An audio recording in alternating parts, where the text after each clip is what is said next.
Hello everyone and a very very good morning to all of you. सभी को visible Audible हूँ मैं? एक बार सभी लोग कमेंट करके बता देंगे कि हाँ जी मैम आप विजिबल भी हो और ऑडिबल भी हो। यस, चलिए great. So welcome to the session everyone. आप सभी का हार्दिक स्वागत है आज के सेशन में। जितने भी नए स्टूडेंट्स हैं इस चैनल में पहली बार आए हैं, सबसे पहले इस चैनल को सब्सक्राइब जरूर कर लेंगे, इस वीडियो को लाइक जरूर कर देंगे और शेयर जरूर कर देंगे। तो स्टार्ट करने जा रहे हैं हम आज का सेशन वोकैबुलरी के साथ। और आज का पहला वर्ड है, the very first word of the day is substantive. देखो सब्सटैंटिव में सबसे पहले तो देखो कौन सा पार्ट ऑफ स्पीच है, कौन सा वर्ड लग रहा है यहाँ पे, IVE लग रहा है। इसका मतलब ये वर्ड का पार्ट ऑफ स्पीच कौन सा हो गया, राइट। ये जो वर्ड है ये आपका एडजेक्टिव है। तो सब्सटैंटिव का मतलब क्या हो गया, कोई चीज जिसकी अच्छी खासी इंपॉर्टेंस है, कोई चीज जिसकी अच्छी खासी वैल्यू है, आप उस चीज को क्या बोलते हो, आप उस चीज को सब्सटैंटिव बोलते हो। तो हैविंग रियल इंपॉर्टेंस, वैल्यू और सिग्निफिकेंस। मियरली मीन्स ओनली, सिर्फ फॉर्मल नहीं है, ऐसा नहीं कि सिर्फ ऊपर ऊपर से, नहीं, उस चीज की इंपॉर्टेंस है, सिग्निफिकेंट है, कॉन्सिक्वेंशियल है, सब्सटैंशियल है, मतलब इंपॉर्टेंट है। एंटोनिम्स ट्रिवियल है, मामूली सी है, पेटी है, मामूली सी है, इनकॉन्सिक्वेंशियल है, कोई इंपॉर्टेंस नहीं है। परफंक्टरी काम क्या होता है, जो आपने ऊपर ऊपर से किया है, बिना कोई मेहनत के किया है, ऐसे काम को आप क्या बोलते हो, कर्सरी काम भी बोलते हो, सिर्फ ऊपर ऊपर से किया जाने वाला काम। तो कमेटी फेल हो गई, वो कोई भी अच्छा डिस्कशन नहीं कर पाई किस चीज के ऊपर, इलेक्टोरल रिफॉर्म्स के ऊपर। तो इलेक्शन, इलेक्टोरल चेंजेस, इलेक्शन में जो चेंजेस आ रहे हैं उसके ऊपर कोई भी अच्छा डिस्कशन नहीं हो पाए। इसके इसका एक बहुत ही इंपॉर्टेंट ईडियम होता है, वेरी इंपॉर्टेंट, बहुत बड़ा एग्जाम में आता है, and that is get down to brass tacks. Get down to brass tacks का मतलब क्या होता है कि भाई अब इंपॉर्टेंट इंपॉर्टेंट चीजें डिस्कस कर लो, है ना। इंपॉर्टेंट डिटेल्स मतलब डिस्कस कर लो, क्या डिस्कस कर लो, important details, means get down to brass tacks. अब सारी बकवास बातें छोड़, cut to the chase. Cut to the chase means सीधे पॉइंट पर आओ, इधर उधर की बातें मत करो, come directly to the point, सीधे पॉइंट पे आओ ना। तो come directly to the point, cut to the chase, don't beat around the bush. Don't beat around the bush, इसका मतलब क्या हो जाता है, गोल गोल घुमा के बातें मत करो, मीन्स वही, come directly to the point, सीधे सीधे जिस पॉइंट की बात हो रही है उस पॉइंट पर आ। अगले वर्ड पे आते हैं प्यूसिलैनिमस। सबसे पहले तो देखो लास्ट में OUS लग रहा है, इसका मतलब पार्ट ऑफ स्पीच क्या हो गया, एडजेक्टिव। प्यूसिलैनिमस कौन लोग होते हैं, जो लोग डरपोक लोग, तो डरपोक लोगों को क्या बोला जाता है, डरपोक लोगों को प्यूसिलैनिमस बोला जाता है। मतलब इन लोगों के अंदर करेज नहीं होता, ये डरपोक होते हैं, कावर्डली होते हैं, टिमिड होते हैं, टिमरस होते हैं, फेंट हार्टेड होते हैं, चिकन हार्टेड होते हैं। मतलब कैसे होते हैं, बहुत ही ज्यादा डरपोक होते हैं, लिली लिवर्ड होते हैं, मतलब डरपोक होते हैं। एंटोनिम्स करेजियस है भाई, ब्रेव है, बहुत ही बोल्ड है। तो उसका जो पुसिलैनिमस रिस्पॉन्स था, उसका जो डरपोक वाला रिस्पॉन्स था इस प्रॉब्लम को, इसकी वजह से हर कोई डिसअपॉइंट हो गया टीम में। हर किसी को क्या लगा, हर किसी को बहुत खराब लगा। क्यों? क्योंकि उसका जो जवाब था वो कैसा था, बहुत ही डरपोक वाला था। अच्छा, जो लोग डर जाते हैं क्या बोलते हैं उनको, दे लूज वंस नर्व, या दे लूज देयर नर्व। तो लूज वंस नर्व का मतलब क्या होता है, आप डर गए हो, क्या हो गए हो, गेट फ्राइटेंड, आपको डर लग गया है। आप अगर भाग गए हो तो क्या बोलते हैं, टर्न टेल, टर्न टेल या फिर run for the hills. Turn tail या फिर रन फॉर द हिल्स का मतलब क्या होता है, रन अवे फ्रॉम डेंजर। आप क्या कर गए हो, आपको लगा खतरा है, खतरा है, खतरा है, और आप उससे क्या हो गए, आप आप वहां से भाग गए।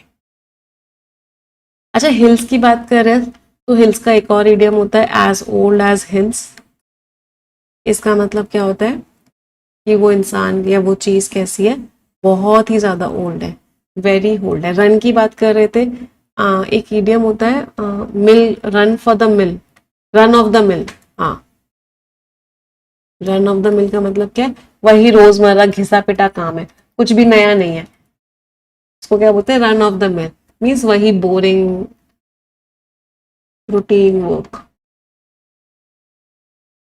कुछ भी नया नहीं है, रन ऑफ द मिल। अगले वर्ड पे आते हैं। The next word is opacity. सबसे पहले तो देखो लास्ट में ITY लग रहा है, इसका मतलब पार्ट ऑफ स्पीच क्या हो गया ना। तो वो 3 तरह के मटेरियल्स होते हैं और ये बहुत बार एग्जामिनेशन में आते हैं। पहले मटेरियल्स होते हैं ओपेक। ओपेक का मतलब होता है जिसके आर पार आपको कुछ भी नहीं दिखता। फॉर एग्जाम्पल वुड, जिसके आर पार आपको कुछ भी नहीं दिखेगा, ऐसा मटेरियल होता है ओपेक। फिर एक होता है ट्रांसपेरेंट। ट्रांसपेरेंट होता है जिसके आर पार सब कुछ दिखेगा, जैसे कि बिल्कुल ग्लास जैसा। फिर एक होता है ट्रांसल्यूसेंट, थोड़ा बहुत दिखेगा थोड़ा बहुत नहीं दिखेगा, जैसा कि होता है वाटर। तो ओपेक इज एक कुछ भी नहीं दिखेगा, ट्रांसपेरेंट इज बिल्कुल क्लियर दिखेगा, और ट्रांसल्यूसेंट ये क्लियर, एकदम क्लियर है। ये एकदम अनक्लियर है, और ये थोड़ा बहुत क्लियर है थोड़ा बहुत नहीं है। ठीक है, तो ओपेसिटी वर्ड किससे बना है? ओपेक। ये सारे एडजेक्टिव फॉर्म्स थे। तो इसी ओपेक का नाउन फॉर्म क्या था? इसी ओपेक का नाउन फॉर्म था opacity.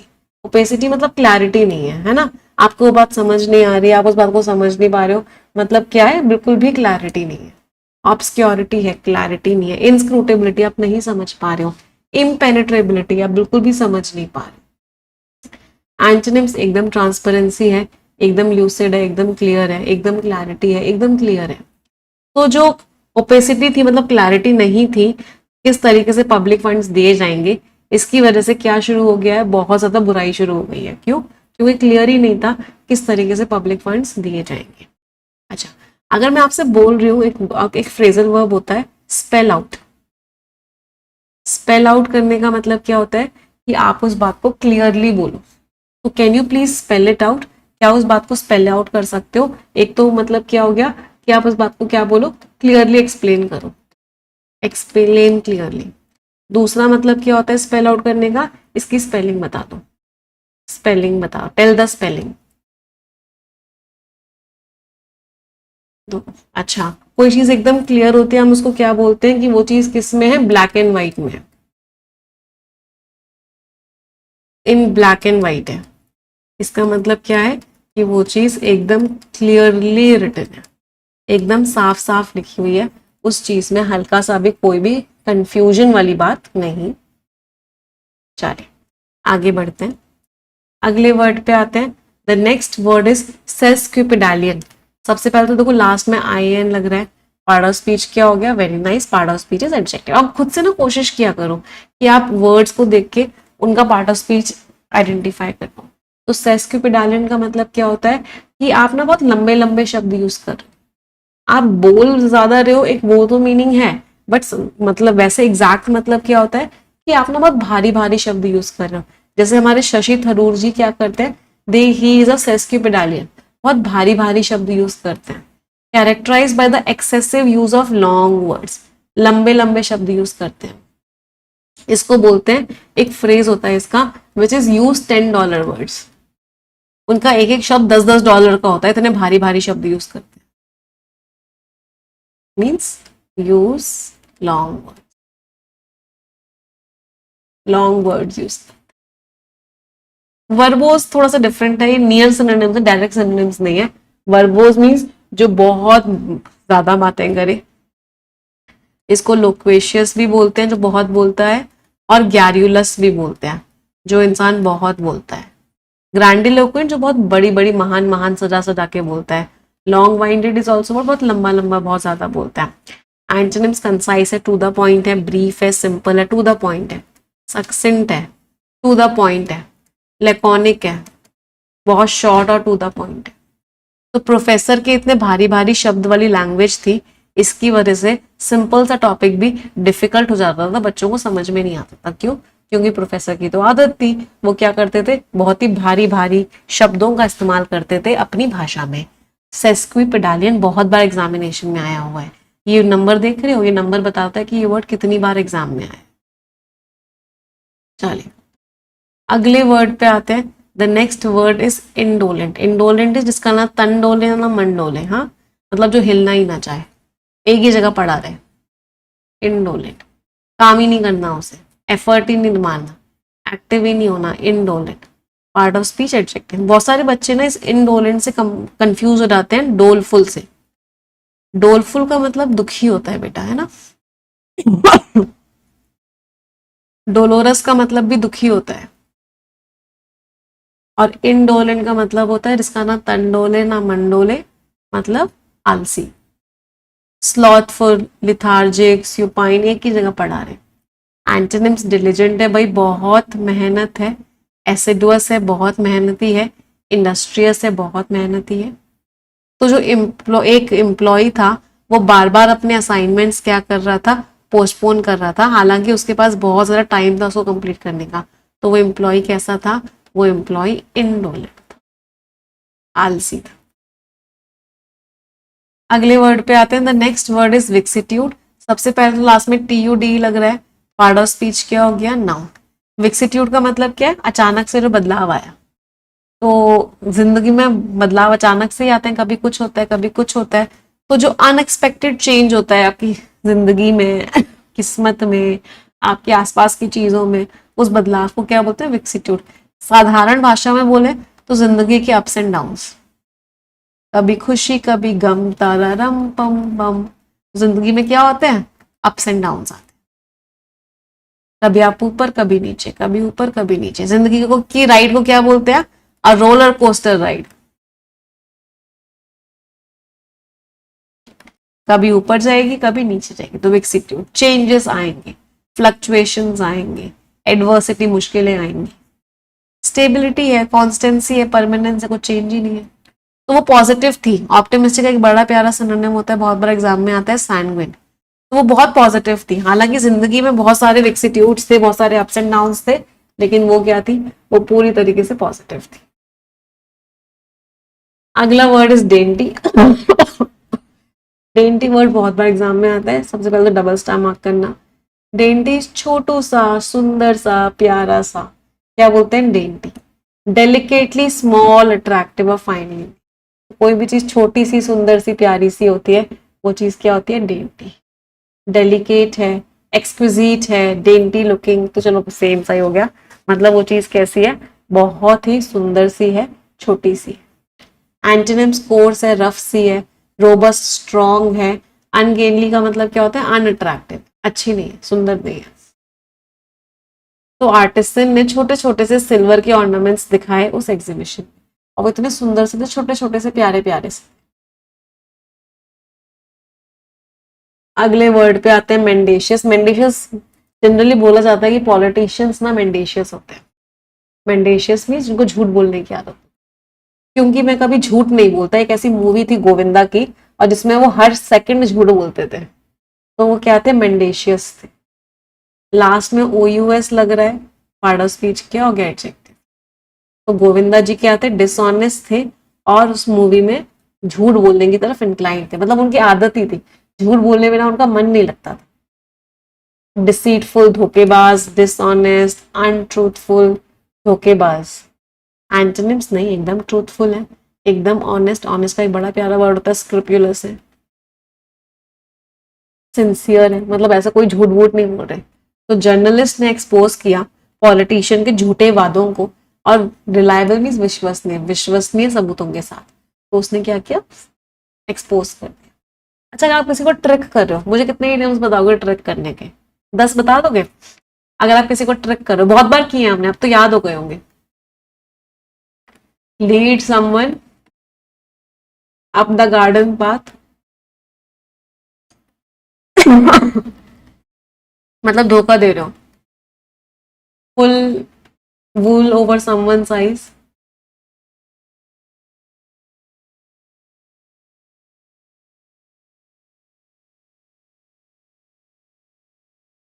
Take someone for a ride.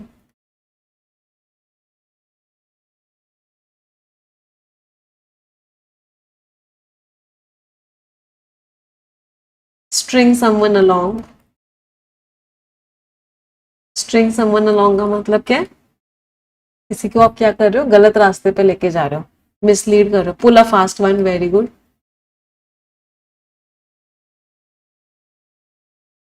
5 हो गए, 5 मोर। किसी को कहानी बचा कुछ, घोटाला अकाउंट्स में कर रहे हो तो कुक द बुक्स। आपने अकाउंट्स में कुछ घोटाला किया है तो झूठी कहानी सुना रहे हो किसी को, स्पिन अ यार्न मतलब झूठी कहानी सुना रहे हो।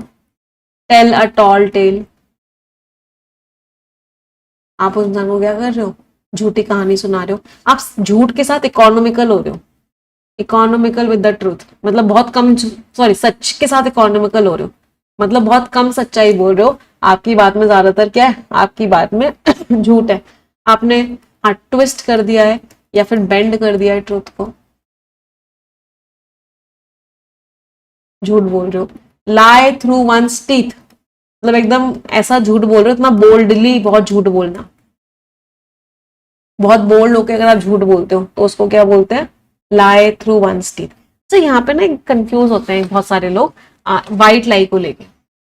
सफेद झूठ हिंदी में क्या होता है, हिंदी में सफेद झूठ होता है बहुत ऐसा झूठ जो बहुत क्लियर है, या फिर ऐसा झूठ जो बहुत बड़ा है, उसको सफेद झूठ बोलते हैं, मतलब उसको आप पहचान पा रहे हो, इस तरह के झूठ को बोलते हैं हिंदी में सफेद झूठ।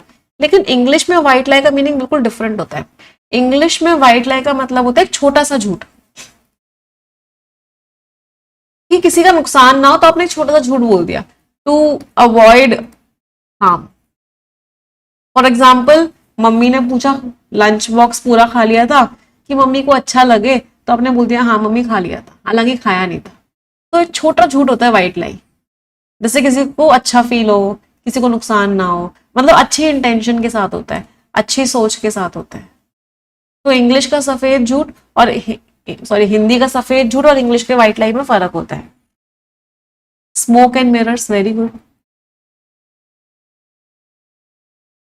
स्मोक एंड मिरर्स मीन्स सब कुछ धोखा है, हाँ सब कुछ क्या है, डिसेप्शन है। चलो वापस आ जाते हैं अगले वर्ड पे। The next word is repudiate. Repudiate means आपने उस चीज को रिजेक्ट कर दिया। एक्शन की बात कर रहे हैं, पार्ट ऑफ स्पीच क्या हो गया होगा, तो आपने किसी चीज को बहुत ही स्ट्रांगली रिजेक्ट कर दिया, रिनाउंस कर दिया, त्याग दिया, डिसअवॉव कर दिया। एस्क्यू मीन्स आप उस चीज को प्रिवेंट कर रहे हो या अवॉइड कर रहे हो। Askew is a very important word, double star mark करना, अवॉइड कर रहे हो। एंटोनिम्स आपने एक्सेप्ट कर लिया, एक्सेप्ट कर लिया इज एम्ब्रेस कर लिया, अपना लिया। एंडोर्स कर लिया इज सपोर्ट कर रहे हो आप उस चीज को, एम्ब्रेस कर लिया, अपना लिया। तो मिनिस्टर ने उन इल्जामों को साफ साफ इनकार किया, बोला कि वो पॉलिटिकली मोटिवेटेड है और वो अनटेनेबल है। अनटेनेबल मीन्स अनजस्टिफाइबल, आप उसको जस्टिफाई नहीं कर सकते।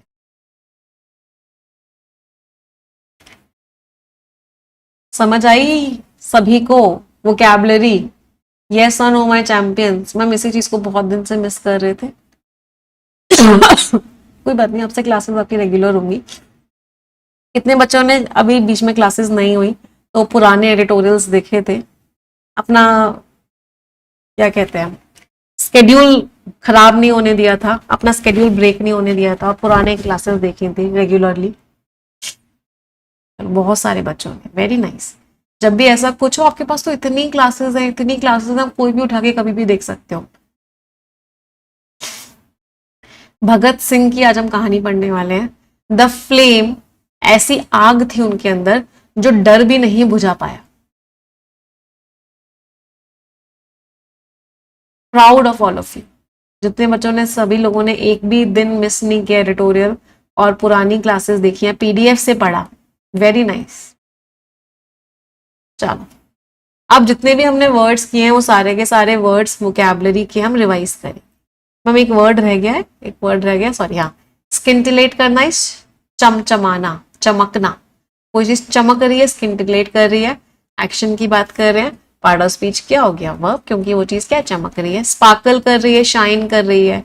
अगर इंसान के लिए यूज करते हैं मतलब इंसान चमक रहा है, मतलब उस इंसान के अंदर बहुत बुद्धि है। स्पार्कल कर रही है, ग्लीम कर रही है, ग्लिसन कर रही है, ग्लिटर कर रही है, शिमर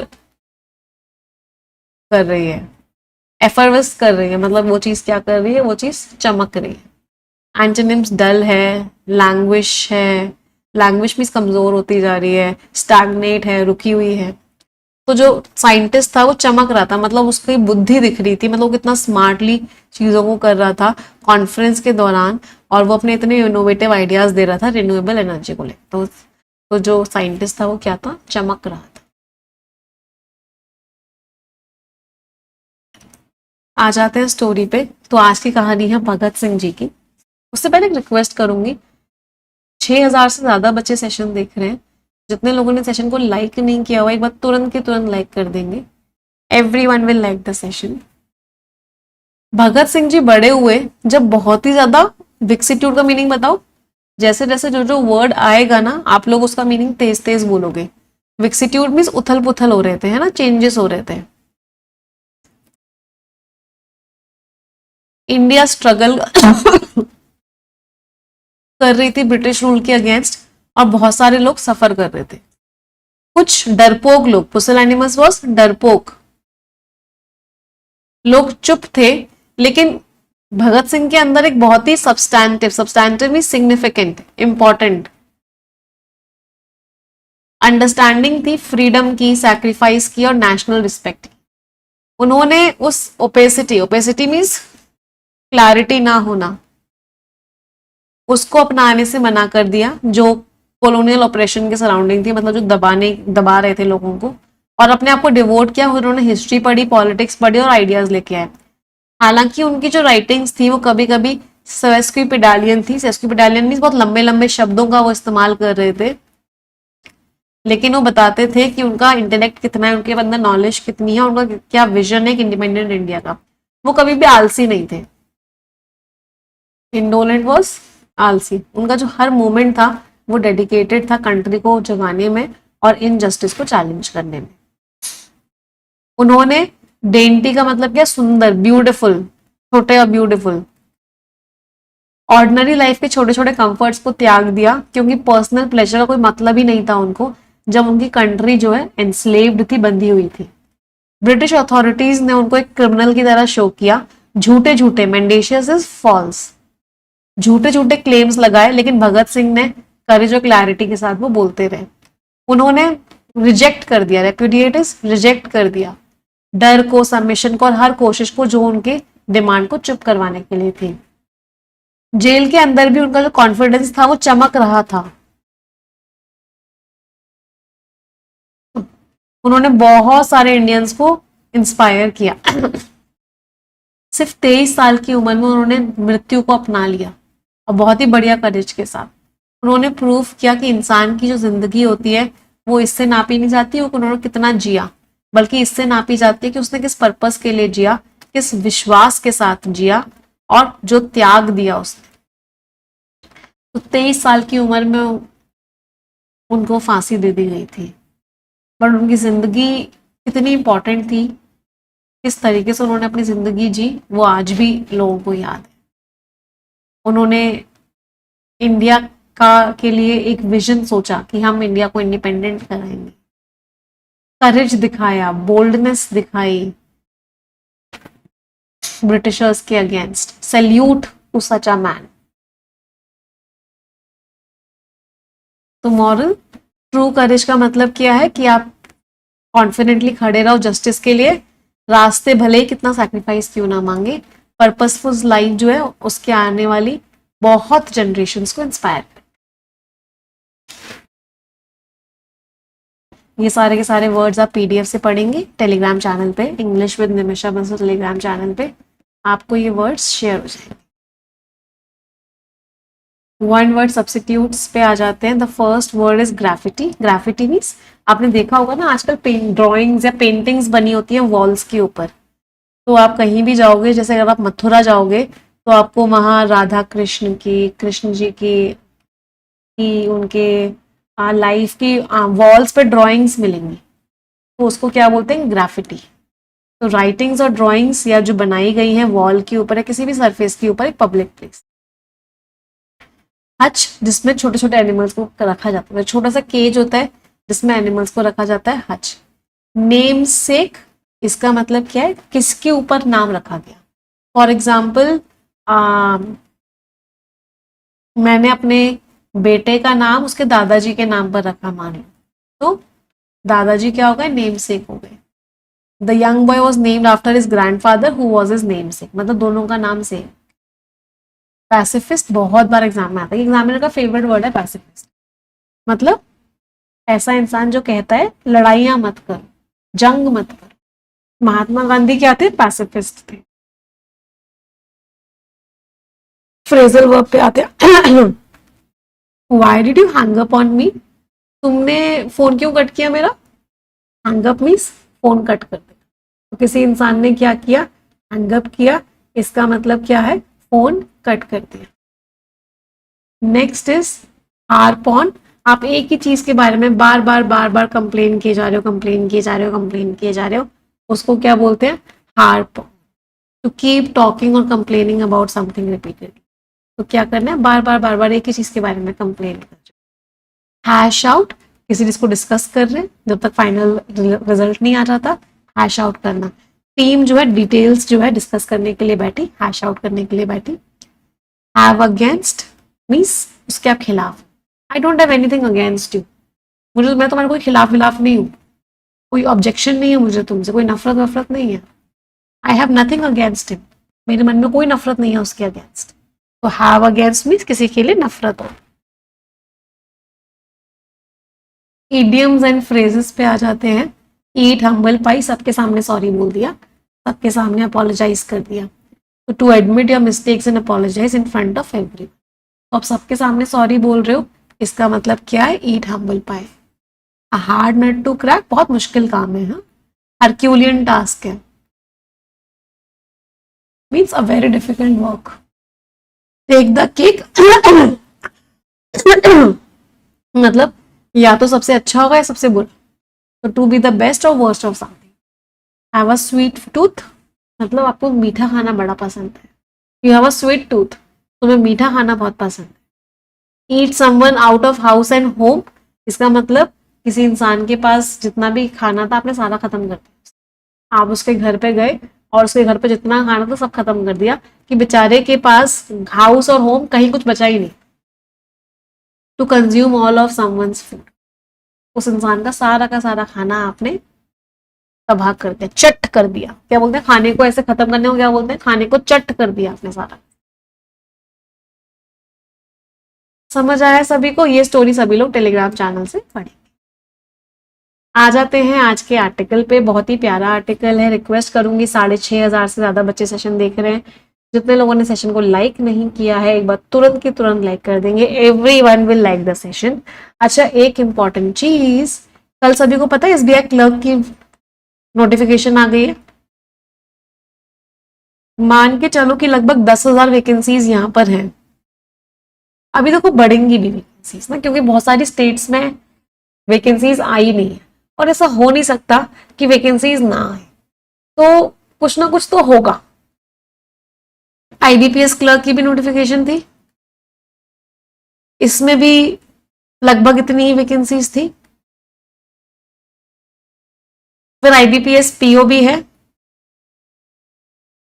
इसमें कितनी वैकेंसीज थी? इसमें चलो मान के चलो 5,000 से तो ऊपर ही थी। मैं भी सबका कम कम लिख रही हूं, इतनी वैकेंसीज थी। बहुत सारे बच्चों ने एसबीआई पीओ भी दिया होगा, उसमें भी अच्छी खासी वैकेंसीज थी। तो टोटल अब तक 25,000 से ज्यादा वैकेंसीज तो आ चुकी है।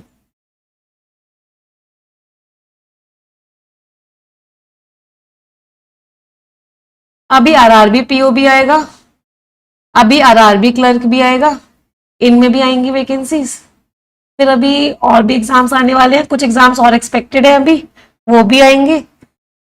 आपके पास मौके बहुत सारे हैं, फुल ऑन मौके हैं सिलेक्शन लेने के। आराम से पढ़ के सिलेक्शन ले सकते हो अगले 6 महीने। अब आपके ऊपर, आपके कह सकते हो the ball is in your court, आपके क्या बोलते हैं पाले में गेंद है। अब आपके पास दो ऑप्शन है।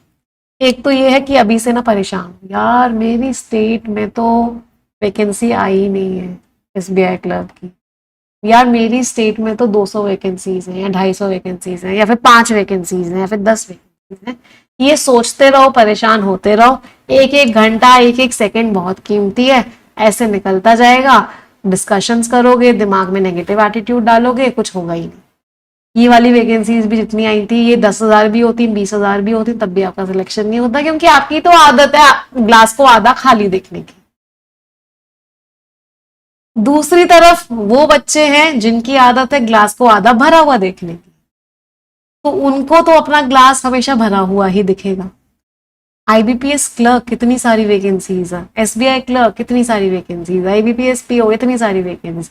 मेरी स्टेट में कम वैकेंसीज आई हैं, मैं और कौन सी स्टेट है जिसका मुझे लैंग्वेज आती है या जिसका मैं एलपीटी क्वालिफाई कर सकता हूँ, मैं उस स्टेट से दे देता हूँ। वो सोल्यूशन पे बात करेंगे, वो सिलेक्शन की बात करेंगे, वो तैयारी पर फोकस करेंगे, क्योंकि वो ग्लास को आधा भरा हुआ देखते हैं। अब जो बच्चे ग्लास को आधा भरा हुआ देखते हैं, उनके चारों तरफ नेगेटिव लोग होंगे जो उनको नेगेटिविटी पुश करने में लगे होंगे, बट उनके लिए तो सिंपल सी बात है, भाई मुझे तो सिलेक्शन लेना है, मुझे तो अपने लिए एक सीट चाहिए, मुझे सिलेबस पता है, मुझे अपनी तैयारी स्टार्ट कर देनी चाहिए। और नेगेटिव वाले बच्चे सिर्फ दुख और दर्द में ही उनका ये वाला साल भी बर्बाद हो जाए। आपको सिलेक्ट करना है कि आपको किस कैटेगरी में जाना।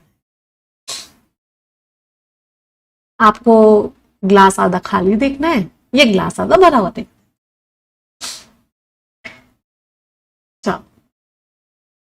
इन द वे, रास्ते में ट्रिब्यूनल रिफॉर्म्स बिल की हम बात करने वाले हैं जो 2026 में आए।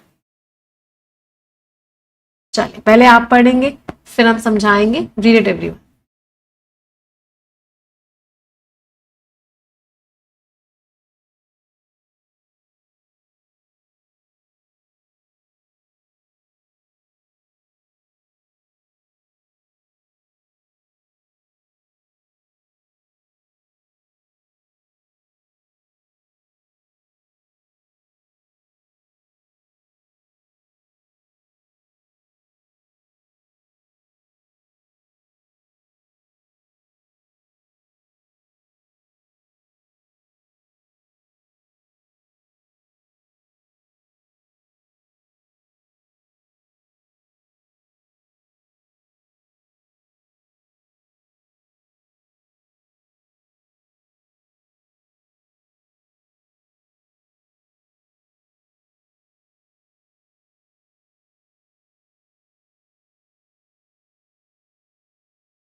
चलिए लेट्स डिस्कस इट।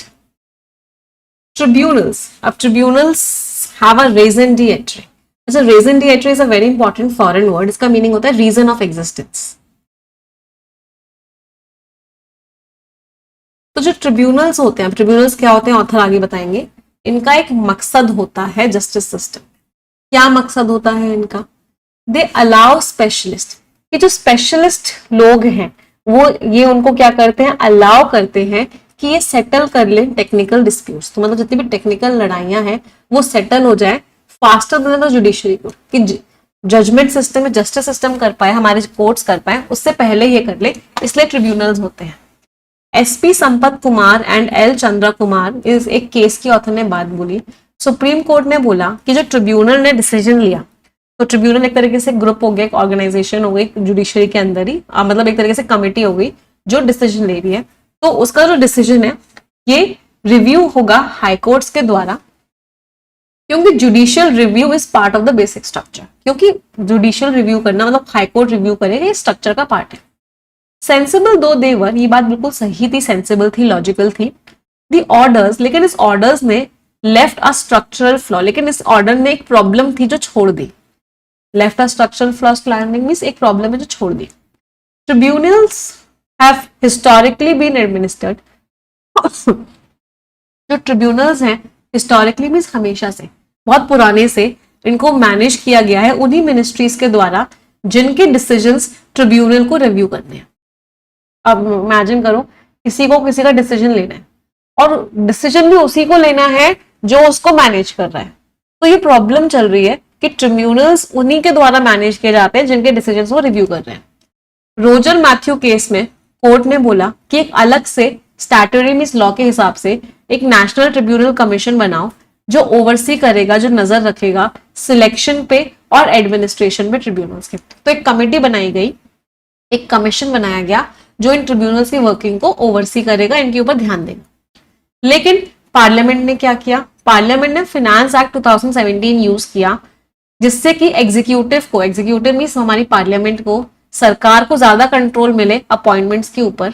और जो ट्रिब्यूनल्स रिफॉर्म्स ऑर्डिनेंस 2021 इस पूरे के पूरे एक्ट को उन्होंने यूज किया जिससे कि उन कंडीशंस को रीइंस्टेट किया जाए, रीइंस्टेट मींस वापस लाया जाए, तो वापस लाया जाए उन कंडीशंस को जो कोर्ट ने रिजेक्ट करी है।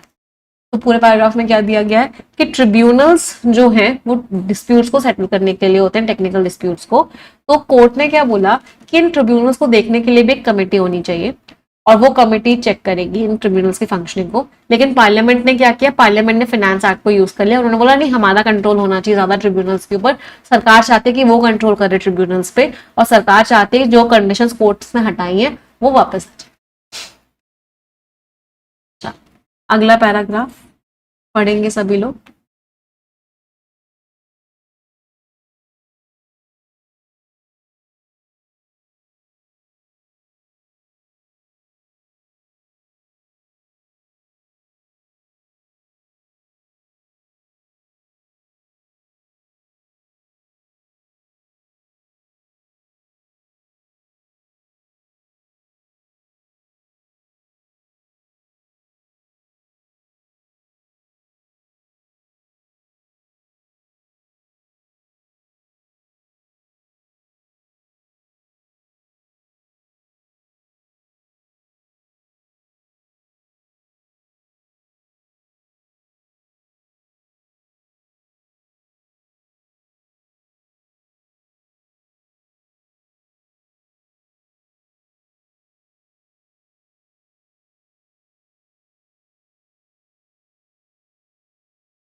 चलिए देखते हैं ऑथर क्या कह रहे हैं। The final straw, final straw का मतलब क्या होता है, खराब पे खराब चीजें हो रही हैं, अभी आखिरी खराब चीज है, तो खराब चीजें पे खराब चीजें हो रही हैं, द लास्ट बैड थिंग। अब जो सबसे खराब चीज थी वो क्या थी, कोर्ट का जजमेंट आया मद्रास बार एसोसिएशन में जहां पे उसने स्ट्राइक डाउन मींस रिमूव कर दिया। तो किस चीज को रिमूव किया उसने, दी ऑब्जेक्शनेबल मींस जिस पे लड़ाई हो सकती थी, कॉन्फ्लिक्टिंग, प्रोविजंस मींस कंडीशंस। तो जिन कंडीशंस पे कोर्ट को मंजूरी नहीं थी, जो पार्लियामेंट ने दोबारा से ऐड कर दी थी उसमें, कोर्ट ने उनको हटा दिया। कोर्ट ने क्या किया, प्रीवियस वाले को ही वापस किया और सरकार को 4 महीने दिए कि तुमको अब एनटीसी स्टैब्लिश करनी पड़ेगी, इस कमीशन को बनाना पड़ेगा। देख रहे हो क्या लड़ाई चल रही है सरकार और कोर्ट के बीच में। एक ट्रिब्यूनल्स होते हैं, कोर्ट ने बोला कि इन ट्रिब्यूनल्स में से ये सारी कंडीशंस हटाओ और एक कमेटी बनाओ, एक कमीशन बनाओ जो इन ट्रिब्यूनल्स पे नजर रखेगा। सरकार बोली तुम होते कौन हो, मेरे पास ज्यादा पावर है, मैं इनकी फंक्शनिंग चलाऊंगी और तुमने जो कंडीशंस हटाई है उनको मैं वापस लगा रही हूं। फिर कोर्ट दोबारा आया, ये तुमने किया कैसे सरकार। तो जो जो कंडीशंस जिसमें ऑब्जेक्शनेबल कंडीशंस थी जो सरकार ने वापस लगाई थी, कोर्ट ने फिर से हटा दी और कोर्ट ने बोला सरकार को तुम्हारे पास 4 महीने हैं, तुम एक कमीशन को सेटअप कर दो। तो ये था ट्रिब्यूनल रिफॉर्म्स बिल 2026 जो लोकसभा ने पास किया 10 अगस्त को और कोई डिस्कशन नहीं किया उसमें, और राज्यसभा ने पास किया अगस्त 11। टू इट्स क्रेडिट का मतलब क्या है कि इसके क्रेडिट का मतलब ये चीज क्या हो गई है, मतलब इस चीज में क्या हो रहा है बेसिकली। तो टू इट्स क्रेडिट का मतलब यहाँ पे ये नहीं है कि आप किसी चीज को क्रेडिट दे रहे हो या किसी चीज की तारीफ कर रहे हो, नहीं। टू इट्स क्रेडिट का मतलब क्या है कि आप बता रहे हो कि इस चीज में क्या क्या चीजें अच्छी हैं। तो टू इट्स क्रेडिट इस ये सब जो प्रोसेस हुआ, ये सब जो बिल आया, इसमें क्या क्या चीजें अच्छी हैं। Inter Alia means among other things, बाकी और भी चीजें अच्छी हैं, लेकिन कुछ चीजें जो क्रेडिट ले जा रही हैं वो क्या है। द बिल रिस्टोर्स, बिल वापस से लेके आता है द 5 year टर्म्स, कि जो ट्रिब्यूनल मेंबर्स हैं, जो इस ट्रिब्यूनल के अंदर लोग होंगे, उनका 5 साल का टर्म होगा, मतलब वो 5 साल तक काम करेंगे। इंट्रोड्यूसेस यूनिफॉर्म सर्विस कंडीशंस, हर किसी के लिए कंडीशंस काम करने की सेम होंगी। Includes provisions, provisions means conditions, conditions डाली गई हैं कि एक नेशनल ट्रिब्यूनल डेटा ग्रिड होगा जिसमें सारा डेटा होगा। And does not maroon, maroon का मतलब क्या होता है, कोई प्रॉब्लम करना। तो इसमें कोई भी प्रॉब्लम नहीं करी है, किस चीज में कोई भी प्रॉब्लम नहीं करी है, ऑलरेडी पेंडिंग अपॉइंटमेंट्स। तो जो पेंडिंग अपॉइंटमेंट्स है उनको भी मरून नहीं किया है, मतलब उनको भी ऐसा नहीं किया है कि हटा दिया या कुछ भी कर, ऐसा कुछ नहीं किया है। हाउएवर, लेकिन the bill still does not give, लेकिन बिल ने अभी भी जो एनटीसी है, जो कमीशन है, उसको इंस्टीट्यूशनल इंडिपेंडेंस नहीं दिया, कि वो इंडिपेंडेंटली काम नहीं कर पा रहा अभी भी। फॉर वन, अगर हम एक कारण बताएं, सेक्शन 14 जो है उसने जो क्वालिफिकेशन है कि जो मेंबर्स हैं उनके अंदर क्या क्वालिफिकेशन होगी, मैनर ऑफ सिलेक्शन, कि उनका सिलेक्शन का तरीका क्या होगा, उनकी सैलरी क्या होगी, उनको क्या क्या अलाउंसेस मिलेंगे, हाउस रेंट अलाउंस वगैरह, और जो बाकी कंडीशंस हैं कि क्या सर्विस की कंडीशंस होंगी ट्रिब्यूनल मेंबर्स की, वो आगे के सरकार के रूल्स पे ही रख दिए। तो ऑथर ने क्या बोला कि ये जो बिल पास किया सरकार ने, जिसपे कोई डिस्कशन भी नहीं हुआ, सरकार ने अपनी अपनी चलाई उसमें। सरकार ने बोला कि मेंबर्स की क्या क्वालिफिकेशन है, क्या सैलरी है, किस तरीके से सिलेक्शन होगा, ये सब हमारे ऊपर है। But in Roger Matthew, just इस वाले केस में जस्टिस दीपक गुप्ता ने बोला था कि कौन क्वालिफाइड है जुडिशियल पावर को एक्सरसाइज करने के लिए। ट्रिब्यूनल भी तो जुडिशियल पावर ही हो गई ना, तो कौन क्वालिफाइड है, ये एक लेजिस्लेटिव फंक्शन है, ये एक लॉ बनाने का फंक्शन है, जिसको आप रूल मेकिंग नहीं को जिसको आप डेलीगेट का मतलब होता है नीची पोजीशन देना, इसको आप रूल मेकिंग में नहीं डाल सकते सिर्फ। तो बेसिकली सरकार और कोर्ट के बीच में जो लड़ाई चल रही है उसके बारे में बात हो रही है कि सरकार कंट्रोल लेने की कोशिश कर रही है ट्रिब्यूनल्स पे, जो ट्रिब्यूनल्स केसेस को हैंडल करते हैं। नेक्स्ट पैराग्राफ पढ़ेंगे सभी लोग।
अगला पैराग्राफ ऑथर क्या कह रहे हैं, येट, फिर भी बिल क्लेम करता है, बिल कहता है कॉन्सोनेंस, कॉन्सोनेंस मीन्स अग्रीमेंट, कि बिल कहता है मैं तो मैच कर रहा हूं, बिल कहता है कि मैं सेम टू सेम हूं 2025 के जजमेंट के हिसाब से, वाइल मेकिंग रूम, और जगह भी छोड़ रहा है। रूम का मतलब क्या होता है, स्पेस, इसने जगह भी छोड़ी है for the sort of delegation, किस तरह के डेलीगेशन के लिए, मतलब किस तरह की चीजों के लिए, द जजेस line of reasoning had resisted.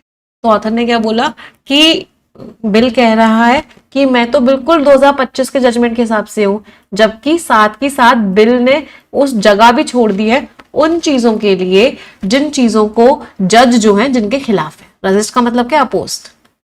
Delegation का मतलब क्या था, वही चीज कि ट्रांसफर ऑफ रिस्पॉन्सिबिलिटी। तो जज का जो लॉजिक है वो उसके खिलाफ है, लेकिन बिल कह रहा है कि ये चीज भी आगे हो सकती है। जजेस ने तो साफ मना कर दिया कि ऐसा नहीं होना चाहिए। Experts have also flagged, experts ने किस भी चीज को वार्न किया है कि इस बिल के अंदर बहुत ही वेग लैंग्वेज है। वेग मीन्स अनक्लियर। तो इस बिल के अंदर क्या है, अनक्लियर लैंग्वेज है सेक्शन 3 में। फर्दर इसके अलावा सेक्शन 16 में एक मिनिस्ट्री जो है वो सबसे पहले कंप्लेन को चेक करेगी कि वो कंप्लेन एनटीसी के पास जाए इंक्वायरी के लिए, उससे पहले एक मिनिस्ट्री चेक करेगी। मतलब सरकार अपना कंट्रोल लेना चाहती है ट्रिब्यूनल्स में। तो ये जो प्रोसेस है ये ज्यादा इलेबोरेट हो गया है, ज्यादा क्लियर हो गया है जितना वो 2021 में था। लेकिन अभी भी सेंटर के पास ही पावर है, सरकार के पास ही पावर है कि वही मेंबर्स को अपॉइंट कर रही है। सिर्फ और सिर्फ वो चीफ जस्टिस ऑफ इंडिया से कंसल्ट कर रहे हैं चेयरपर्सन के लिए, जुडिशियल मेंबर्स के लिए। और अभी भी सरकार ने ही रिटेन किया हुआ है, अपने पास रखा हुआ है अच्छा खासा इन्फ्लुएंस उसके फाइनेंसेस को लेके, उसके पैसे के मैनेजमेंट को लेके और उसके ओवरऑल एडमिनिस्ट्रेशन को लेके। तो ये जो है ये चीज एक फेलियर है। तो ऑथर ने पूरे पैराग्राफ में सिर्फ एक ही बात बोली है बार बार कि सरकार ही कंट्रोल करने की कोशिश कर रही है ट्रिब्यूनल्स को। एक ऐसा कमीशन जो बनाया इसलिए गया था कि ट्रिब्यूनल्स बच जाएं, इंसुलेट मींस प्रोटेक्ट हो जाएं एग्जीक्यूटिव के कंट्रोल से। अब वही, तो ऐसा कमीशन एग्जीक्यूटिव के हिसाब से तो नहीं चलना चाहिए और उल्टा हो रहा है, कमीशन भी अब सरकार के हिसाब से चल रहा है। तो गवर्नमेंट को जो है एनटीसी को इंडिपेंडेंट बनाना चाहिए, अपनी पावर को छोड़ना चाहिए, फोर्सिंग मींस त्यागना चाहिए। सरकार के पास ये पावर नहीं होनी चाहिए कि सरकार ही अपॉइंट कर रही है लोगों को या सरकार ही हटा रही है लोगों को अपनी मर्जी पे। तो पूरे पैराग्राफ में भले ही कैसी भी लैंग्वेज लिखी हो, मेन आइडिया सिर्फ एक ही था कि सरकार ही अपनी पावर लेने की कोशिश कर रही है, सरकार को ये पावर नहीं लेनी चाहिए। अपॉइंटमेंट की, फाइनेंसेस की, मैनेजमेंट की, रिमूवल की, ये सारी की सारी चीजें अभी गवर्नमेंट के पास ही है, सेंटर के पास ही है। सिर्फ एक लाइन का मेन आइडिया था इस पूरे पैसेज। चलिए आ जाते हैं क्वेश्चंस पे, रीडिंग कॉम्प्रिहेंशन पे। All the best everyone.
हाँ जी,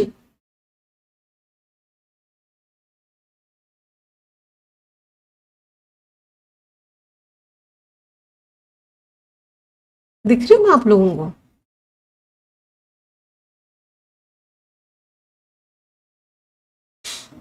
चलो कोई बात नहीं, ऐसे डिस्कस कर लेते हैं। पैसेज क्यों कंसिडर करता है कि जो इंडिपेंडेंस है वो बहुत ज्यादा इंपॉर्टेंट है? इंडिस्पेंसिबल का मतलब क्या होता है? इंपॉर्टेंट। तो पैसेज को क्यों लगता है कि जो इंडिपेंडेंस है वो इंपॉर्टेंट है?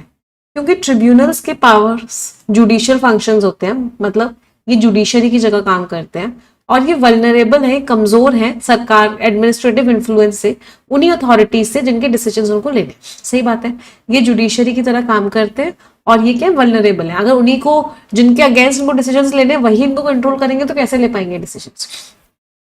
एक इंडिपेंडेंट कमीशन होगा तो वो चीजों को अच्छे से कर पाएगा, तो वो डिनेबल ट्रिब्यूनल्स की वो डिस्पेंस करें, अपना काम कर पाए, स्क्रूटनी का, जांच का कोर्ट्स के द्वारा, और एडजुडिकेशन क्या होगा? एक्सेलरेट हो जाएगा। देयर बाय का मीनिंग क्या होता है? As a result. इसका रिजल्ट, बट एक्सेलरेट कैसे होगा? तो एक इंडिपेंडेंट कमीशन जो है ट्रिब्यूनल्स को इनेबल करेगा कि वो, अच्छा स्क्रूटनी से वो डिस्पेंस, अच्छा डिस्पेंस विद एक फ्रेजल वर्ब दे रखी है यहाँ पे, डिस्पेंस विद जब एक साथ आता है इसका मतलब क्या होता है कि वो छोड़ देगा। तो अगर एक इंडिपेंडेंट कमीशन होगा तो वो क्या करेगा? बच जाएगा स्क्रूटनी से। स्क्रूटनी मीन्स जांच से बच जाएगा, कोर्ट्स के द्वारा जांच नहीं होगी उसकी, और इससे क्या होगा? केसेस जल्दी जल्दी हो जाएंगे। नहीं, ऑथर की प्रॉब्लम ये नहीं, ऑथर की प्रॉब्लम ये है कि सरकार का अगर कंट्रोल रहा उस पर और उसको डिसीजंस भी सरकार वाले केसेस के लेने हैं तो वो कैसे ले पाएगा? This is the problem. Executive participation जो है अपॉइंटमेंट्स में, इसका मतलब ही होता है कि सारा डिसीजन जो है वो बेकार है, एवरी डिसीजन बेकार है। ये तो गलत हो गया, एवरी डिसीजन की तो नहीं कह सकते, हाँ उन डिसीजन से कह सकते हैं जिसमें गवर्नमेंट का इन्वॉल्वमेंट है। तो कोई भी ट्रिब्यूनल ने कोई भी डिसीजन लिया है वो इनवैलिडेट हो जाएगा क्या? ये तो बिल्कुल ही नेगेटिव हो गया। तो आंसर इज ओनली ए। यहाँ पे गड़बड़ क्या हुई आपको बताते हो, बहुत सारे बच्चों ने बी आंसर दिया क्योंकि उनको इस फ्रेजल वर्ब का मीनिंग नहीं पता। तो एक फ्रेजल वर्ब होती है डिस्पेंस विद। इस डिस्पेंस विद फ्रेजल वर्ब का मीनिंग क्या होता है कि आपको किसी चीज से क्या हो गया, आपको उस चीज से छुटकारा मिल गया, get rid of, do away with. तो इंडिपेंडेंट कमीशन होगा तो कोर्ट्स की स्क्रूटनी नहीं कर पाएंगे, कोर्ट्स के ऊपर नजर नहीं रख पाएंगे, और एडजुडिकेशन जल्दी जल्दी हो जाएगा। गड़बड़ है ना, दोनों ही गड़बड़ है। कोर्ट्स नजर नहीं रख पाएंगे, कोर्ट्स को तो नजर रखनी है भाई। तो इसकी वजह से बी आंसर। क्लियर सभी को? एक फ्रेजल वर्ब भी हमने सीख ली, डिस्पेंस विद। इनमें से कौन से ग्राउंड्स हैं जिसपे ऑथर जो है इस बिल को बोल रहे हैं कमियां हैं? तो ऑथर ने कौन कौन से कारण बताए हैं कि इस बिल में कमियां हैं? ये जो है इंपॉर्टेंट मैटर्स जो है क्वालिफिकेशन के, सर्विस कंडीशन के, वो डिटरमाइन होंगे एग्जीक्यूटिव रूल मेकिंग के द्वारा। सही बात है। इसने एक मिनिस्टेरियल स्क्रूटनी डाल दिया कि कंप्लेंट जो होगी पहले एक मिनिस्ट्री स्क्रूटनाइज करेगी, उसकी जांच करेगी, तब जाके वो एनटीसी पे जाएगी। बिल्कुल सही बात है। इसने फाइनल अथॉरिटी जो चीफ जस्टिस ऑफ इंडिया को दी है, नहीं, authority chief justice of India के पास नहीं है, अथॉरिटी सेंटर के पास है। तो answer is B, both A and B. कौन सा स्टेटमेंट ट्रू है? सुप्रीम कोर्ट जो बीच में आई थी उसने बोला था कि जो जुडिशियल रिव्यू है वो एक इंडिस्पेंसिबल कॉन्स्टिट्यूशनल सेफगार्ड है इन रिलेशन टू ट्रिब्यूनल्स। बिल्कुल सही बात है। सुप्रीम कोर्ट जब पहले बीच में आया था तो सुप्रीम कोर्ट ने क्या बोला था? सुप्रीम कोर्ट ने बोला था कि भाई ये ट्रिब्यूनल्स के लिए जरूरी है कि जुडिशरी उनको रिव्यू करे। 2026 का जो बिल है वो हर पॉसिबिलिटी को हटाता है एग्जीक्यूटिव इन्वॉल्वमेंट की। एग्जीक्यूटिव बिल्कुल भी इन्वॉल्व नहीं है, नहीं, एग्जीक्यूटिव पूरी तरीके से इन्वॉल्व है।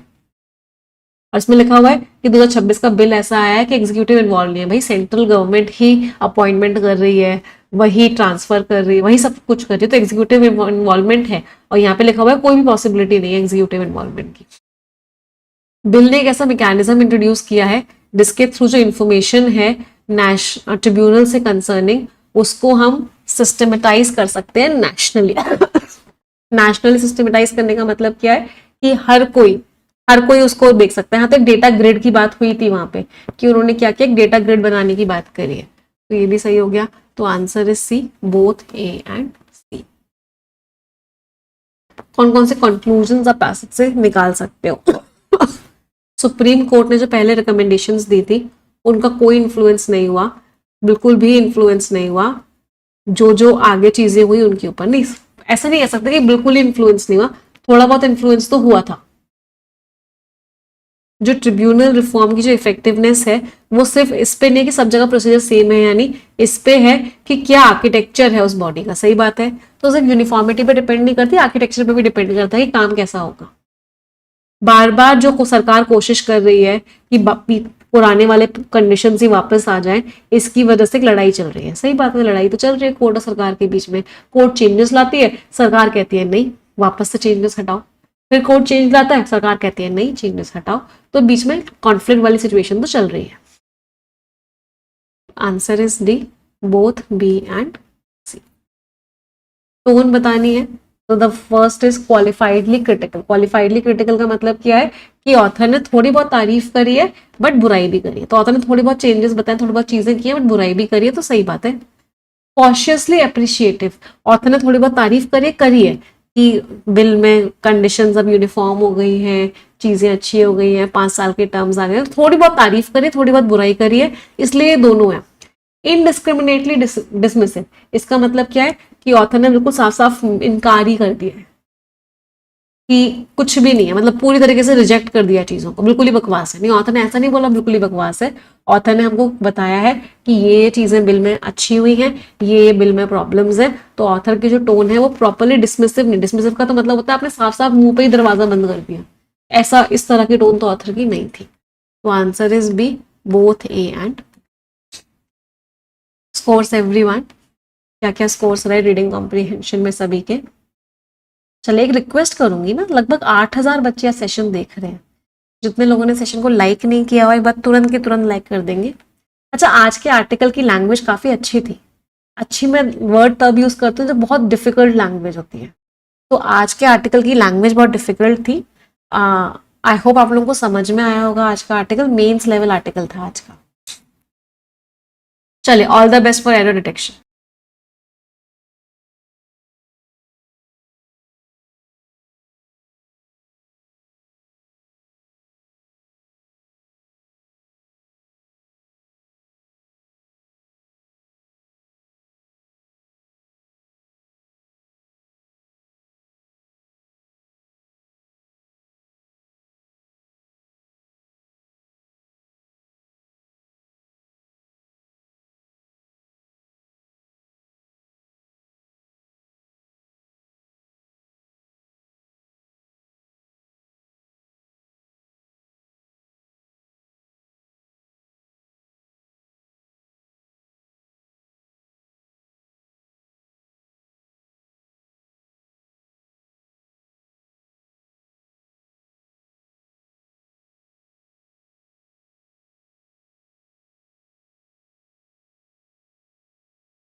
चलिए let's discuss it.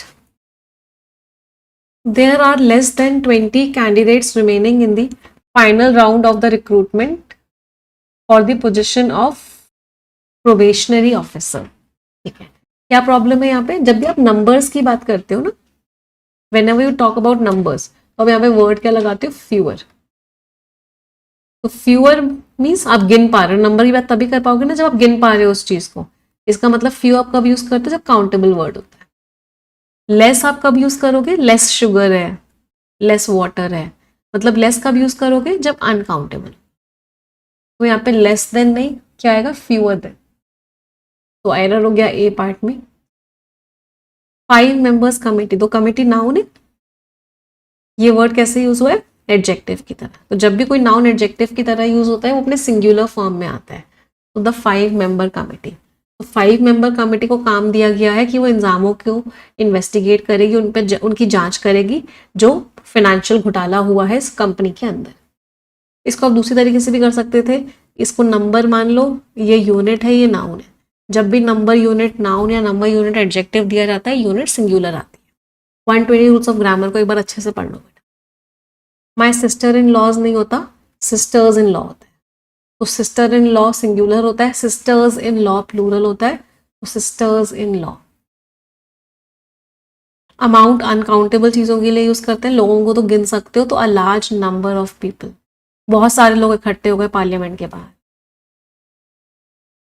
The scenery of the Himalayas is so beautiful कि वो टूरिस्ट को अट्रैक्ट करती है. कोई एरर नहीं है. सीनरी अनकाउंटेबल नाउन है तो वर्ब सिंगुलर लगी हुई है, कोई प्रॉब्लम नहीं है. ये प्रेपोजिशन से स्टार्ट हो रहा था, ये एडिशनल इन्फॉर्मेशन थी. तो सीनरी का इज है, कोई गड़बड़ नहीं है. Scores everyone in error detection. क्या क्या स्कोर्स रहे सभी के?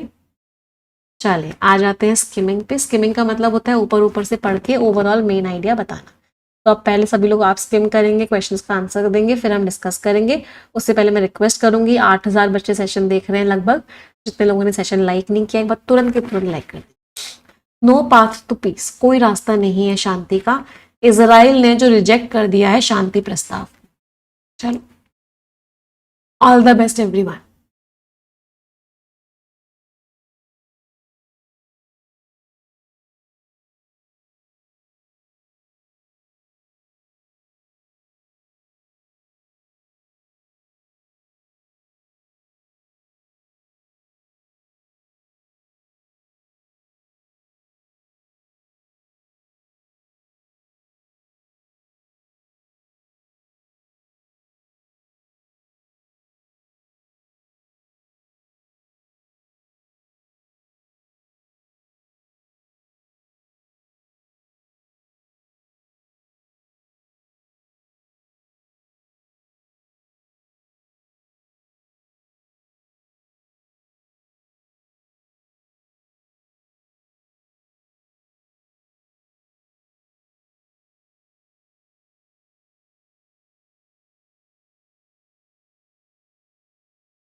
हाँ जी, चलिए let's discuss it.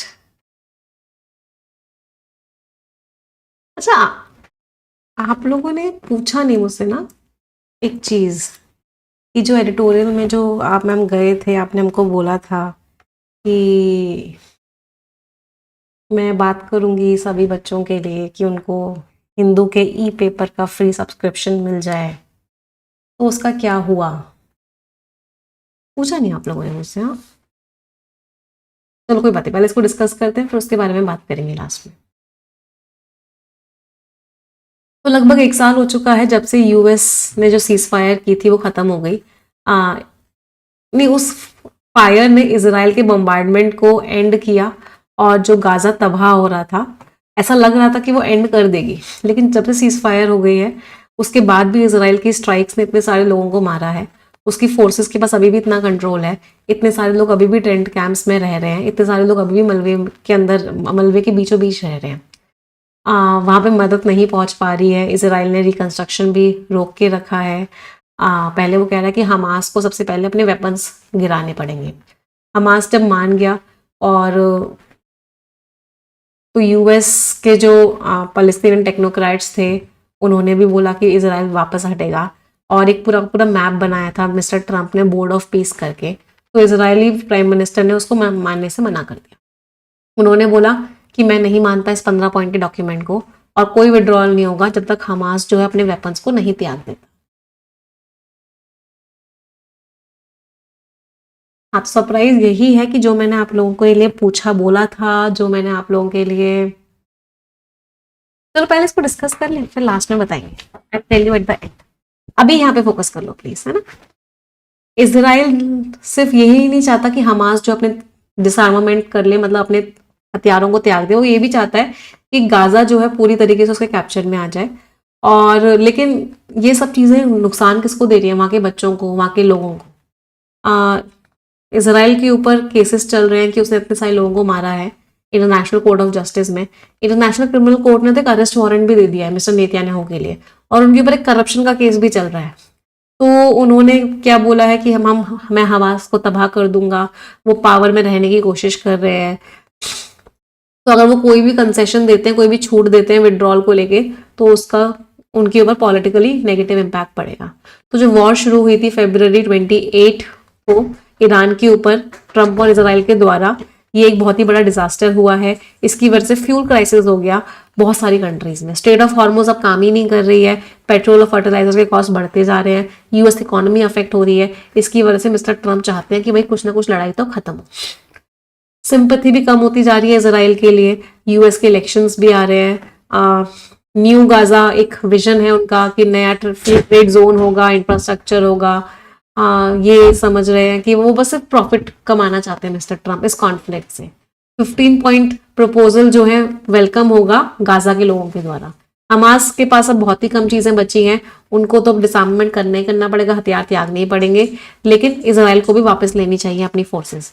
Mister Trump और जो एडवाइजर्स हैं उनको पूछना चाहिए कि जो वॉशिंगटन कितने लंबे टाइम से चीजें कर रहा है, क्या वो सही भी है, उसको लगातार करनी भी चाहिए, या फिर वो अब यूज करेगा अपनी पोजीशन कि वो इसराइल को वेपन सप्लाई करता है, उस पोजीशन को यूज करेगा जिससे कि वो इसराइल को फोर्स करे और एक विड्रॉल की बात करे। अभी भी देरी नहीं हुई, अभी भी ये चीज हो सकती है। तो हमने ऊपर ऊपर से पढ़ लिया है ना, गहराइयों में तो नहीं गए, सिर्फ ऊपर ऊपर से पढ़ लिया। तो पैसेज के हिसाब से मिस्टर बेंजामिन ने क्यों रिजेक्ट किया? क्यों रिजेक्ट किया उन्होंने? क्योंकि उनको लगता है कि यूएस जो सपोर्ट करता है टेक्नोक्रेट्स को, वो अच्छे से नहीं एडमिनिस्टर कर पा रहे। नहीं, उनको लगता है कि जो हमास जो धीरे धीरे अपने हैवी वेपन्स को त्याग रहा है वो इनसफिशिएंट है। और वो क्या डिमांड कर रहे हैं? सही बात है, वो यही डिमांड कर रहे हैं कि हमास तुम क्या करो, अपने सारे वेपन्स त्यागो पहले। उन्होंने क्रिएशन फ्री ट्रेड जोन के क्रिएशन को अपोज किया है? नहीं, वो चाहते हैं इंटरनेशनल क्रिमिनल कोर्ट अपना अरेस्ट वारंट हटा ले। नहीं, वो तो ये बस एक ही बात पे अड़े हुए हैं लगातार कि हमास तुम अपने वेपन्स त्यागो, तुम अपने वेपन्स त्यागो, तुम अपने वेपन्स त्यागो। इनमें से कौन सा है जो सबसे अच्छे से कैप्चर कर रहा है जो पॉलिटिकल कैलकुलेशन है जो नेतन्याहू जी को एट्रीब्यूट की गई है, कि वो लगातार कह रहे हैं कि हमास पूरी तरीके से तबाह हो, ये वो अपना सपोर्ट बचाने की कोशिश कर रहे हैं जिससे कि इलेक्शन में उनको प्रॉब्लम ना हो, उनके लोग खिलाफ ना हो रहे। सही बात है, उन्होंने अपने लोगों को कैसे बोल रखा है कि मैं हमास को तबाह कर दूंगा, मैं हमास को डिस्ट्रॉय कर दूंगा, और अगर हमास अभी डिस्ट्रॉय नहीं हुआ तो लोग तो उनके खिलाफ हो जाएंगे, उनकी कंट्री के। तो वो क्या चाहते हैं कि उनकी कंट्री के लोग उनके खिलाफ ना, उनको पॉलिटिकल सपोर्ट मिलता रहे। इसलिए वो क्या कह रहे हैं कि पहले हमास पूरी तरीके से तबाह होगा, तब जाके मैं अपनी फोर्सेस को वहां से वापस हटाऊंगा। वो इंटरनेशनल रिकॉग्निशन लेना चाहते हैं? नहीं।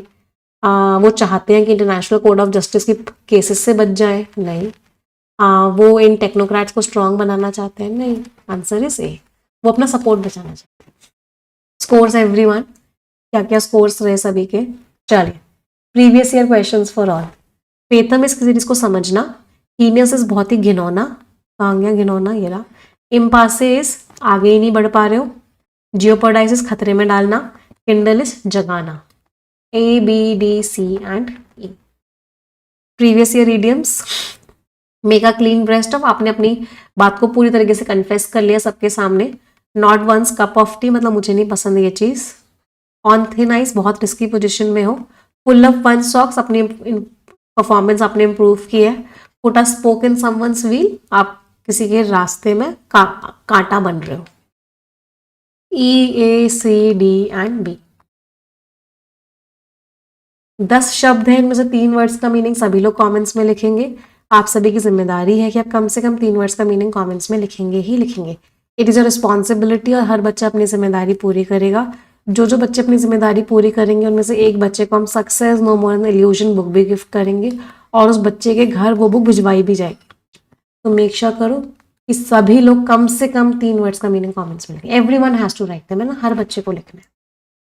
परफेक्शन 8.0 जिसने अभी तक एनरोल नहीं किया है वो आज भी एनरोल कर सकता है। अभी हम परफेक्शन 8.0 में क्लोज टेस्ट पढ़ रहे हैं, जिसको हम बिल्कुल बेसिक लेवल से एडवांस लेवल तक लेके जा रहे हैं। आपका एसबीआई क्लर्क का नोटिफिकेशन आ गया है, सभी को पता है। आईबीपीएस क्लर्क है ही है। तो अगर आप परफेक्शन बैच को ज्वाइन करते हो और आप 3 महीने तक भी परफेक्शन बैच में रेगुलरली आते हो, तो प्रीलिम्स तो बहुत आसानी से निकलेगा ही निकलेगा, मेंस भी आपका बहुत ही आसानी से निकलेगा। तो मेक श्योर करो कि सभी लोग आज के आज हर हालत में क्या करेंगे, परफेक्शन बैच को ज्वाइन कर लेंगे। NB60 आपको कोड लग जाएगा, आपको 60% का डिस्काउंट भी मिल जाएगा। सिर्फ 1400 में आपको कंप्लीट इंग्लिश का बैच मिल जाएगा, जिसमें आपको मैं एक एक चीज़ बिल्कुल बेसिक लेवल से एडवांस लेवल तक पढ़ाऊंगी। आपके देखो एग्जामिनेशन में आएगा क्या, अगर मैं स्पेसिफिकली बैंकिंग की बात करूँ, क्या आएगा? क्लोज टेस्ट आएगा, पैराजंबल आएगा, रीडिंग कॉम्प्रीहेंशन आएगा, एरर डिटेक्शन आएगा, और सारे मिक्स्ड क्वेश्चन आएंगे। तो ये सारी की सारी चीज़ें हम बिल्कुल बेसिक लेवल से एडवांस लेवल तक परफेक्शन बैच में पढ़ने वाले। तो मेक श्योर करो जितने लोगों ने सब्सक्रिप्शन नहीं लिया है वो आज ले लेंगे, यहाँ से स्कैन करके आप डायरेक्टली सब्सक्रिप्शन ले सकते हो। अगर आप कंप्लीट बैंकिंग की तैयारी करना चाहते हो, सारे सब्जेक्ट्स पढ़ना चाहते हो, ऑल सब्जेक्ट्स कंप्लीट बैंकिंग की तैयारी, तो आप कंप्लीट सब्सक्रिप्शन ले सकते हो। इसमें आपको 2499 प्राइस पड़ जाएगा, कोड आपका सफलता लग जाएगा, और आज तक आपका ये ऑफर वैलिड है। ठीक है, जितने बच्चों को रिन्यू करवाना है वो रिन्यू करवा सकते हैं। जितने बच्चों को मॉक टेस्ट का प्लेटफॉर्म जो कि ऑफिसर लैब है उसको ज्वाइन कर सकते हैं। हाँ, अब बात कर लेते हैं जो मुझे आप लोगों को सरप्राइज देना था। क्लियर सरप्राइज तो अभी मैं एक शॉर्ट्स वीडियो बनाऊंगी, उसमें दूंगी। द हिंदू के ऑफिस में गई थी, उन लोगों ने मुझे इनवाइट किया था। तो उन लोगों ने जब मीटिंग्स चल रही थी तो डिस्कशंस हो रहे थे, बहुत कुछ डिस्कशंस हुए, बहुत सारी बातें हुई कि क्या कर सकते हैं बच्चों के लिए चीज़ें। तो दे एट वन पॉइंट एक पॉइंट ऐसा आया जहाँ पर उन्होंने बोला कि मैम आप बताइए हम आपके बच्चों के लिए क्या कर सकते हैं। And I was waiting for that moment in that meeting, और मैं उसी मोमेंट का वेट कर रही थी कि इस मीटिंग में कि मुझसे एक बार बस पूछ लें कि मैम आप बताओ कि आपके बच्चों के लिए क्या कर सकते हैं। तो आई आस्क्ड देम कि आई वांटेड कि आप मेरे सभी स्टूडेंट्स को द हिंदू का जो ई पेपर है वो फ्री ऑफ कॉस्ट दे दें। तो एट दैट टाइम और भी डिस्कशंस हुए दिस साइड कि चलो हमें अपने बोर्ड ऑफ डायरेक्टर्स से बात करनी पड़ेगी, मैनेजमेंट से बात करनी पड़ेगी, चीज़ें होंगी। तो इसीलिए अभी तक मैं आपको कुछ नहीं बताती, बट कल शाम को मेरी उनसे दोबारा बात हुई है, and there is some good news to share with all of you. और ये एक छोटी सी, क्योंकि इसमें थोड़ी सी ज़्यादा लंबी डिटेल्स है, और मैं चाहती हूँ कि ये बात सब तक पहुँचे, क्योंकि बहुत सारे बच्चे ना एकदम लास्ट तक नहीं आते हैं एडिटोरियल सेशन के, तो उनसे ये मिस हो जाएगी ये चीज़। और ये आई वांट कि सभी बच्चे इस चीज़ का फ़ायदा उठाएं। तो मैं एक छोटा सा भी एक शॉर्ट्स का वीडियो बनाऊंगी जिसमें मैं आपको वो सारी की सारी डिटेल्स और वो सारी की सारी चीज़ें शेयर कर दूंगी जो कल मेरा उनसे डिस्कशन हुआ है और आप कैसे उस चीज़ को अवेल कर सकते हो। तो एक शॉर्ट्स का वीडियो आएगा आपका अभी इसी चैनल पे लगभग 5 बजे के अराउंड, डू वॉच इट, है ना। तो उसमें आपको सारी डिटेल्स मिल जाएंगी।